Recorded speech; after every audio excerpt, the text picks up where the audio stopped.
Hi, Dave Sobel here, host of the Business of Tech podcast from the floor of GTIA's ChannelCon 2025.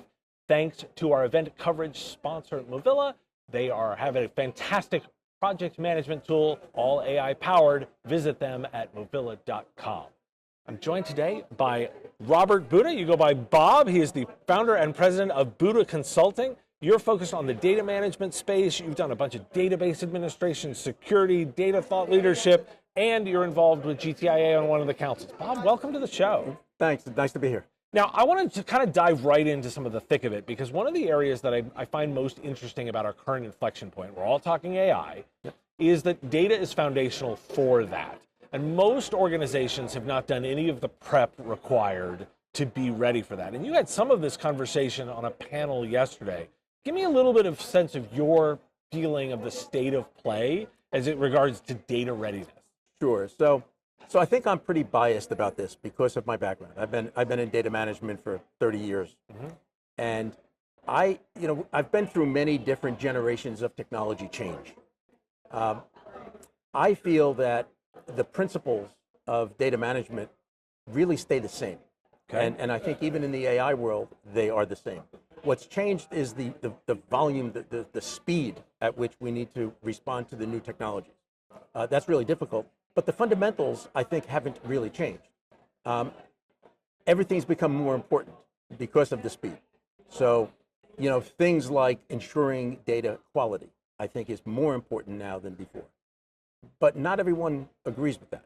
There are some folks in the AI community, I think it's a small number, but there are some folks in the AI community that think that the models have become so good or will become so good that by throwing more and more data in any form into the model, we will eventually approach the truth. I think that's, I don't think that's accurate, but I'm trying not to be, I'm trying not to let my bias color my opinions of that. So one of the things that I'd like to work on in the Data Advisory Council at GTIA, and we've talked about doing this for next year, is really discussing that topic and looking at both of those arguments. Try to come up with, where that truth really lies. How critical is it still to put proper metadata around our data to ensure the accuracy of the data? So I think that's going to be really interesting to find out about over the next few years. I was really interested that you said speed was the biggest issue and not scale. Speed, thinking in terms of the number of applications that are coming through. Every time there's a new application, every time there's a new product set, the data people have to deal with that. They have to secure the access that they are giving. They have to prevent accidental data loss. So it's just the sheer speed of reacting to all these new applications. That's kind of what I meant by that. Scale is absolutely critical, and the more data we have, the more important it will be. The scale thing really started coming on strong before this. When big data happened. We've been dealing with mountains and mountains of volumes of data for a long time, but there's been a limited number of applications going against all that data. Now it's a fire hose of new applications of people wanting to use that data for all different things because of the way that LLMs work. It used to take a while to build an application because you had to kind of know what you want. You had to build the queries, build the SQL queries that's going to go against the database. With a lot of these new applications, there's no delay there. So that's what I meant by speed. Does that make sense? It does make sense. Now, I want to get a little bit of your take on this. So first I'm going to start with a bit of the base. How much did big data actually happen? Because I might challenge that there was a lot of talk about it, but not a lot of actual big data. Like, how much did that wave actually happen? So where it happened was the collection of the data. A lot of big data got collected. I agree that not a lot of that big data got used. But a lot of it got collected and then aged out, or purged because we ran out of room. But you're right. That was a dud. The big data movement was a dud. I don't think that's going to be the case with AI. Get ready, AI-driven project automation isn't the future, it's here today. Movila offers a fully integrated intelligent platform that combines real-time risk management and remediation, smart scheduling, resource capacity management, and AI-enhanced project coaching. By pulling in data from PSA, CRM, calendars, tickets, and time tracking tools, Movila continuously recalculates schedules, flags delays, identifies overbooked resources, and guides users through fix-it steps with templated and analytics to improve estimates over time. Businesses experience fewer cost overruns, up-to-date forecasting, smoother capacity planning, and more predictable on-time delivery, preserving margins and freeing teams to focus on the real work. Head to Movila.com, that's Moovila, to book a demo and see their AI-powered automation engine in action. Give me a little bit of a sense on a kind of a working premise that I've got. I got a little bit of your sense. Sure. I would posit that most organizations, particularly because we know most of them are smaller, really over-rotate on how much actual IP or confidential data they truly have. That most of they have a lot of useful data that is useful to them, but its value outside of the organization drops to near zero rather quickly. And so over-rotate a lot on like thinking how important it all is. How right or wrong am I on that premise? I actually think it's reverse. I think that most companies underestimate the criticality of their data. Not surprisingly because of what we do, right? But the reason I think that is because the risk to data that a lot of people think about is that it will get out, that someone will breach our data and they take it and do something with it, that it's valuable to them. Right. And I agree that it may not be valuable to somebody else. Okay, because that was the portion of I agree with that. But there's a ton of data in all of our businesses, operational data, customer data, things that if we lost it, we stop. Okay. And so it doesn't even need to be sensitive data. It just needs to be operational data. Mm-hmm. That if we got a ransomware attack tomorrow and we couldn't log into our systems, we can't function. Okay. So I think all data is critical data in that respect. If it's not, we shouldn't have it. Okay. Does that make sense? It does, and I think we're actually in what I was called the raging agreement, right? In that, because what I was asking about was more the external. Mm-hmm. The value of the data when it leaves the walls of your business drops quickly to zero. In that, I don't think someone else could use it. I don't think it is like people worry about their customer lists. That's just a list of companies that you can get on the internet. Yes, it may is slightly usable to know that you do business with them, but it doesn't talk any about, you're not going to replicate the relationship. All right. They're just a list of people that you do business with. It's incredibly valuable to you, the organization, to know who you do business with. Right. But if my competitor had my list, I'm not sure that's actually that valuable, right? And that's where I was trying to divide the line, the external value of the business. I think that matters. That depends a lot on the nature of our business and our clientele. Okay. Right. So for example, I have we do some work for financial institutions. Mm-hmm. Now we don't store any of their data in our systems at all. Right. We do all the work on their systems. But there are many companies that work for financial companies and actually store their data. Okay. If that data gets out, those companies are really liable for even if that data didn't turn out to be valuable to anybody, they're liable just because it got out. Okay. So I wouldn't say that people are being overly cautious about their data.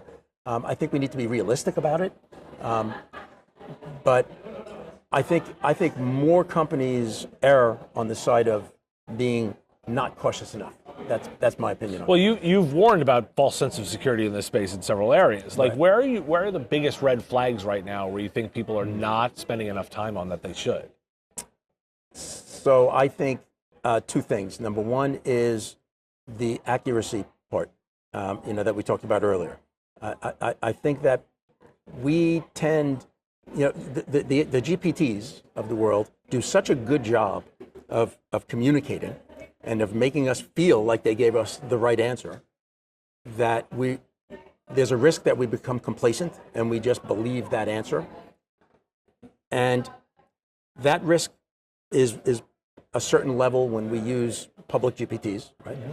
But when we start using our own GPTs, our own data in those GPTs, and we start making operational decisions based on what that chatbot came back and said, there's a risk that we're going to become complacent and just believe it and make decisions on it.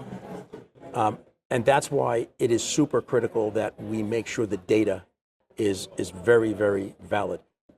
In the old generation, the legacy generation of applications, the data was always presented in a structured way, either in a spreadsheet or a report, something that could make it pretty easy for the reader to identify an anomaly.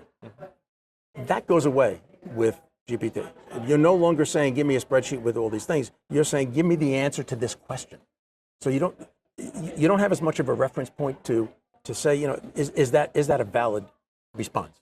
And that's why I think that the accuracy piece becomes more important, not less important when AI comes around. So how are you advising customers to address the accuracy problem? Like how do you take that on? Most customers know that it's important to have accurate data. Most customers have a regime in place to validate their data. And if they don't, we help them with those, with those practices. My concern, the reason I responded to your question like that is, I'm afraid customers are going to relax that, that rigor. When we start to just take boatloads of data, put them in data lakes, and say, go. Isn't the counter argument that more data gives you better perspective and that is the counter argument? Okay. Yes, and again, the counter and what I've actually heard people say is that with enough data, these AI models will always get the right answer. It's some kind of a mathematical principle where enough data brings you kind of asymptotically to the truth. That seems a little unlikely to me. But we don't have evidence of it yet. We don't have enough data yet either. Fair. So I can't say that it's impossible what he said is true. But I think it's a really interesting intellectual exercise and technical exercise to figure that out. Well, we have to layer a business layer on it. Are the people that are saying that the ones that profit from using the technology? So, for example, the model companies will tell you that they all trend toward perfection, but they are motivated to sell. You're one looking at this. Is profit motivator one of the elements there? I don't think so. I think it's more excitement, exuberance. I think it's so exciting that these things are so good, and they are. That I think that the folks involved just maybe are a little overly excited about their capabilities. But again, I could be wrong. It could be that if you're given enough data, you're always going to get the truth. I don't want to take that chance. So what are we looking for? We're sort of wrapping up our time here, and if we're looking for over the next sort of 12 to 18 months, what are the big things you're looking for around this data management issue? I hate to give you a boring answer, but the answer is we must continue to be as diligent as we can to ensure that our data is accurate, that it's labeled properly. And when I say labeled, I mean in terms of metadata. Before LLMs, all applications, like I mentioned before, you had somebody coding it and they would write SQL queries, and they would have to know what tables, what columns, what data they want. Now, since you don't have that anymore, we have to make sure we're giving enough information. Think of prompting. We're giving enough information to the LLM to make those decisions. So that's actually a new requirement. Okay. That we have to start building better metadata. We have to make sure our columns and rows, our tables are named properly. In many organizations, they're not. And that's something we're working with our customers on, is to make sure that if an LLM is going to use this data, is it going to know what it's looking at? I suspected you had identified an opportunity, and yes, you have. It doesn't necessarily have to be the most interesting thing to be the most profitable. Bob, thanks for joining me today. This has been a great conversation. I really enjoyed it. And thank you again to our event sponsor, Movilla. Check them out online at movilla.com for their advanced AI-powered project management solution. The Business of Tech is written and produced by me, Dave Sobel, under ethics guidelines posted at businessof.tech. If you've enjoyed the show, make sure you've subscribed or followed on your favorite platform. It's free and helps directly. Give us a review, too. If you want to support the show, visit patreon.com/MSPradio, and you'll get access to content early. Or buy our Why Do We Care merch at businessof.tech. Have a question you want answered? We take listener questions, send them in, ideally as a voice memo or video to question@mspradio.com. I answer listener questions live on our Wednesday live show on YouTube and LinkedIn. If you've got a comment or a thought on a story, put it in the comments if you're on YouTube, or reach out on LinkedIn if you're listening to the podcast. And if you want to advertise on the show, visit mspradio.com/engage. Once again, thanks for listening, and I will talk to you again on our next episode. Part of the MSP Radio Network.